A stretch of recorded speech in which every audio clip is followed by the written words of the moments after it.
In this problem, we're going to solve a quadratic equation. We want to solve the equation x squared minus 4x plus 2 equal to 0, algebraically in the real number system, and we want our answers to be exact. When we have a quadratic equation, our first approach normally is to try factoring. In this case, factoring isn't going to help us. So we're going to revert to the quadratic formula. We're going to identify our coefficients first. A equals 1, b equals -4, and c is equal to 2. Our quadratic formula, the x is -b plus or minus the square root of b squared minus 4ac all over 2a. Now we just need to plug in our values for a, b, and c into our quadratic formula.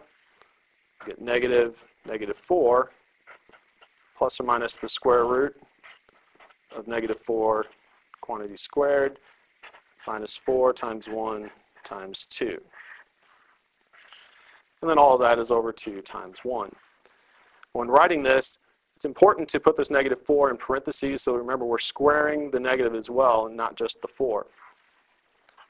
So it'll give us -4 is a +4 plus or minus the square root. Now here -4 squared will be a +16. And we'll have -4 times 1 times 2, which is -8. And all that's over 2.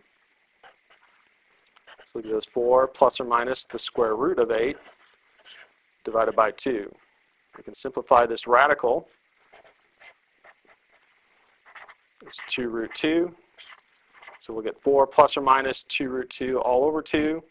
You can cancel a common factor of 2 to give us 2 plus or minus the square root of 2. So the solution to our equation will be 2 plus or minus the square root of 2. So there are two solutions, 2 plus the square root of 2 and 2 minus the square root of 2.